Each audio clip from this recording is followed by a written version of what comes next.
I want to try to prove to you that embracing vulnerability is true strength. Joe Hudson's got this great definition of vulnerability. He says, vulnerability is speaking your truth even when it's scary. So a question to ask, who is truly the braver person? The one who lets themselves feel, or the one who flees the second an emotion gets too close? The one strong enough to carry the full weight of their experience emotionally, or the one so fragile that they have to suppress it? Brené Brown has got this line, without vulnerability, there is no courage. If there's no uncertainty, no risk, no exposure, you're not being that brave because there's nothing on the line. We are so quick to praise suppression as strength. We call it control. We call it discipline. We pretend emotional detachment is a sign of maturity. But fully living your life means actually feeling what fucking happens, not just performing composure while something inside of you quietly breaks. The enemy here, as far as I can see, is toxic stoicism, not the grounded, reflective Ryan Holiday kind. Instead, the hollowed out kind, the kind that rewards shutdown, that teaches you to be proud of how little you feel, as though restraint were the same thing as resilience. As far as I can see, fearing vulnerability turns your inner world into a minefield. It teaches you to treat emotions like threats, so you tiptoe carefully through your life, trying to not set anything off. Proud of your control, but slowly growing more disconnected from life around you.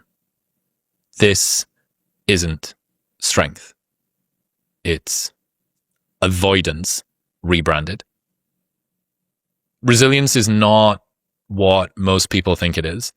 It's not about not feeling the pain or being impervious to challenges or setbacks. It isn't about people who suppress or ignore their feelings. It's also not about people who are delusional and think they don't have feelings. Resilience is about people who feel their feelings deeply, but are able to act despite them in their best interests. It's a slamming insight from Mark Manson. This common mistake, especially among high-functioning, high-achieving people, is believing that vulnerability is weakness. But vulnerability is being scared of speaking your truth and doing it anyway. It's choosing presence before protection. It's the willingness to be seen, even when what's visible isn't tidy or filtered or finished. Picture in your mind two people receiving bad news. One's hands shake as tears come, the other's face goes blank, jaw locked, and later that night they're 3 drinks deep, scrolling their phone, feeling nothing. Which one is really stronger? The one who can show their emotions, or the one who has to run from them? As far as I can see, weakness is pretending you don't feel. Strength is feeling deeply and staying open anyway. We call it coping, but often it's just abstaining from reality.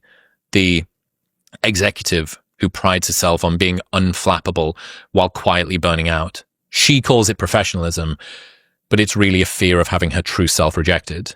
The partner who insists, I don't do drama, when what they mean is, I can't tolerate intimacy. Every deep discussion becomes an emotional threat, so they fake calm at the cost of closeness. The person who posts about the value of vulnerability online while being emotionally unavailable offline. They are fluent in the language of openness, but allergic to the practice of it. The society obsessed with authenticity, but terrified of sincerity, rewarding shallow confessions that trend while punishing the real ones that linger. The children who learn that silence equals safety, growing into adults who apologize for their needs before they've even voiced them. The influencer culture that sells performative rawness as a brand, monetizing emotion while sterilizing its reality. Different symptoms from the same disease. People who are so afraid of being broken by their feelings that they never let themselves be shaped by them. The real fear isn't just the emotion itself. It's also what the emotion might not receive. We're not afraid of sadness. We're afraid of being sad in front of someone who shrugs. We're not afraid of grief. We're afraid of grieving and being judged for doing so. That's the abandonment we're trying to avoid. Even if we know that feeling our feelings is braver than denying them, the people around us still might think less of us for opening up. So we keep things hidden. Not because we want to, but because we don't want to feel alone in the sharing. Men, as far as I can see, have this harder still, as almost all definitions of masculinity have some version of emotional control as a core tenet, which makes feeling pride in showing emotions as a man even tougher. But you cannot connect with the world or anyone in it if you never truly show yourself. Intimacy only exists to the degree that you reveal yourself, your sadness, anger, joy, desires, boundaries, everything. When you hide your flaws or your feelings out of fear of shame, you block intimacy and authenticity. The more that you expose, the closer you are. The less you show, the more distant you become.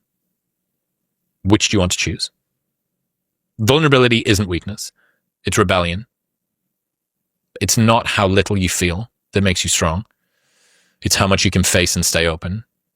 It is saying, I'll go first. I'll be honest, even when it's scary. Not because I'm fragile, but because I'm brave enough to be fully seen. I think this is so fucking cool. I think this is like so on the money around what openness really means. And the fact that, what is it that so many people look for in parasocial relationships with their favorite content creator or writer or thinker or TV personality or whatever? They want authenticity. But society is obsessed with authenticity and terrified of sincerity. Like those two, the fact that that is so fucking true then creates a world of performative authenticity. Like the stripped back, behind the scenes, I don't need no makeup or no script, but then you find out that what this person's actually doing is some fucking 5-dimensional jiu-jitsu chess, where they've managed to flip you into believing that what they were actually doing was naturalistic when really it was super, super contrived. I think we like the idea of authenticity and sincerity, but when it comes into land, when it actually when the rubber meets the road, it feels really uncomfortable because there is nowhere to hide from someone who is truly, truly showing their emotions. Someone who really opens up, who says like, this is a flag that I'm planting in the ground and this is something I really fucking care about. And I'm going to shout and scream in excitement, or I'm going to cry and whimper in like pain at what this thing has caused me to feel. Like that is big. It's a very big situation to be in. You know, we like, think about the Overton window, the Overton window of acceptable speech, right? These are all of the words that you can say. And within that is a bracket of words that you're allowed to say. It's kind of the same with emotional depth, that there is a whole breadth of emotions that people can feel. And despite the fact that we say what we want is authenticity, sincerity, openness, truth, when somebody steps outside of this sort of emotional Overton window, most people, especially people online, are triggered in one way or another. It's very triggering. And maybe it's triggering because it reminds them of the emotions that they're hiding from.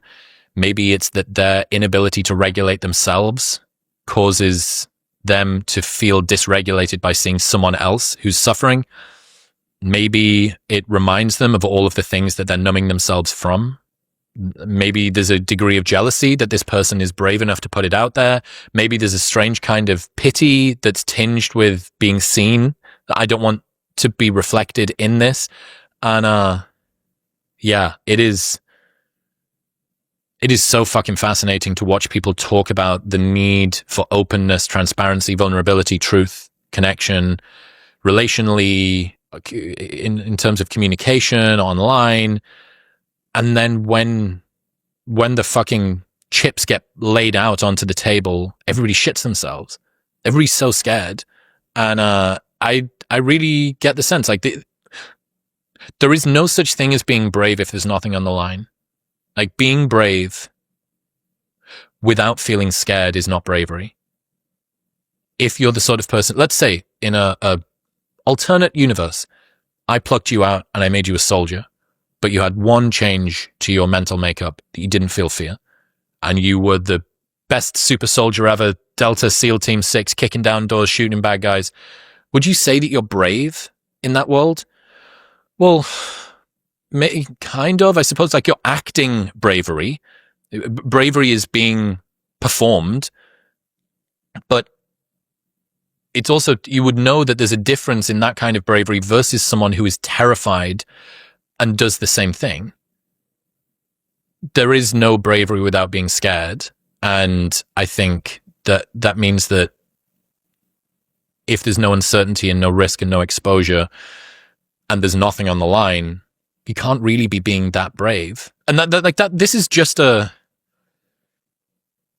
like transactional, detached philosophical argument about it. This doesn't get into the fact that all of your emotions, all of your experience of life is dependent on you actually fucking feeling something. Or else people are going through life like a P zombie, the philosophical zombie, this idea that someone who acts like an automaton, like does all of the things, you stab them and they say, ow, you hug them and they cry, you give them something nice and they smile, but they don't actually feel anything on the inside.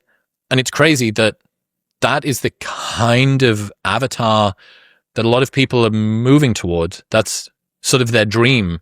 Everyone's got this fear that the world's going to be taken over by AI and robots, and yet at the same moment is trying to make themselves as automated and robotic as possible.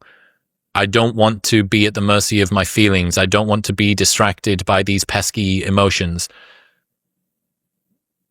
But what I'm feared of is being replaced by a robot. Like, what you fear will happen has already happened. You are, if you don't connect with yourself fully, if you're not prepared to speak your truth, even when it's scary, especially when it's scary, what are you here for? And maybe you don't feel fear all that much, and that's great. Maybe you don't feel vulnerability. Maybe you don't have stuff that you need to open up about. But just because you don't feel stuff, I don't think that is a reason to point the finger in sort of laughing mockery at the people who do. After all, they're the ones that are braver for having spoken up about it. So yeah, I've been thinking about this a lot, and I'm going to keep hammering on about it, and the internet fucking hates it, especially coming from a guy who presents like me, like some budget Andrew Tate meets fucking Mark Zuckerberg. And I don't care. I don't care, because I know that I'm right about this. I'm right, but I'm early on the vulnerability is true strength thing. And it will land for the advice hyper responders. It will land differentially. There will be people for whom they will feel really seen by this, and there'll be people that will go, what the fuck you on about, mate? What do you mean? You want me to cry? Fucking gay, isn't it? Cry? No. What? Oh yeah, talk about my feeling. What, to her? Nah. To them at the pub? Nah. Dad didn't. All right, cool. This is for the people that it's for, and they'll know. But my proposal to you is to see these as offerings and to see where they land when you hear me talk about them, as opposed to having a knee-jerk reaction. And we will be able to see based on the sharpness and the stupidity or smartness in the comments below.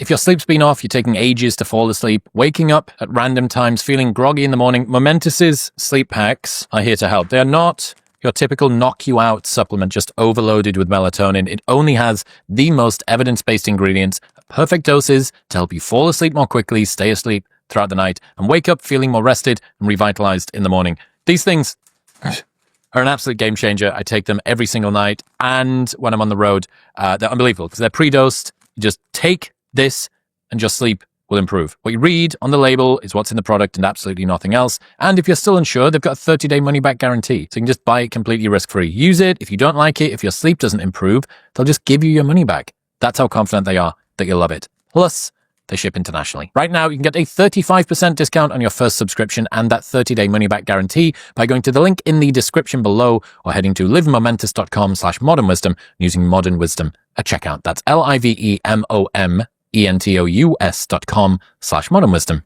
Modern Wisdom at checkout. Congratulations for making it to the end of a clip. Your brain has not been fried by TikTok. Watch the full episode here.